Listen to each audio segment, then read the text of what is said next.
শুভ অক্ষয় তৃতীয়া বন্ধুরা। বাঙালিদের কাছে নববর্ষের মতো শুভ অক্ষয় তৃতীয়ার দিনটিও কিন্তু বেশ স্পেশাল। তো এই স্পেশাল দিনে সকাল সকাল স্নান সেরে আমি চলে এসেছি আয়নার সামনে নিজেকে মোটামুটিভাবে তৈরি করতে। স্নান সেরে ময়শ্চারাইজার লাগিয়ে চুলে একটু হেয়ার সিরাম লাগিয়ে নিলাম। হেয়ার সিরামটা লাগাতে গিয়ে দেখি অর্ধেকের বেশি হেয়ার সিরাম আমার ছেলে ফেলে দিয়েছে। কি আর করা যাবে, যেইটুকু ছিল খুলে নিয়ে চুলে একটু লাগিয়ে নিচ্ছি। এবার একটু সিঁদুর পরে নেব।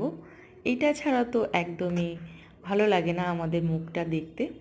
সিঁদুর পরে একটু ছোট্ট একটা টিপ পরে মোটামুটি একটা নর্মাল দৈনন্দিন জীবনের একটা লুক নিয়ে চলে যাচ্ছি পুজো দিতে। এবার পুজো সেরে চলে যাব রান্নাঘরে। আজকে আমাদের নিরামিষ, তো সেই কারণে আজকে ডাল করব আর করব আলুর ভর্তা, আলু ভাজা।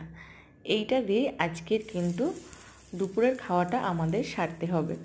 তো সেই মতো আমি আলুর ভর্তা তৈরি করার জন্য আলু তো আগেই সেদ্ধ করে নিয়েছি। এবার আমি কড়াতে দিয়ে দিলাম শুকনো লঙ্কা, একটু 2-4 কোয়া রসুন আর একটু পেঁয়াজ কুচি।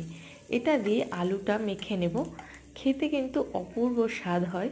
এটা তো আশা করি আলু চোখা নামেও পরিচিত, তোমরা অনেকেই করে থাকো। আবার অনেকে বলছো নিরামিষ কিন্তু আবার পেঁয়াজ আর রসুন কেন খাচ্ছ? বাইরে কিন্তু এটা ভেজ হিসাবেই চলে। তো সেই কারণে আমিও সেইভাবেই আলু ভর্তা খাবো, একটু পেঁয়াজ দেবো না, সেটা ভেবেই আর কি নিজের মনের কাছে বুঝ করে তৈরি করে নিলাম আলু ভর্তাটা। এবার এই আলু ভর্তা আর ডাল আর এইদিকে রয়েছে গন্ধরাজ লেবু। ব্যাস, আমার মোটামুটি খাওয়াটা আমি এবার কমপ্লিট করে নিই শান্তি করে। আর তোমরা কমেন্টে জানিও আমার ব্লগটি কেমন লাগলো।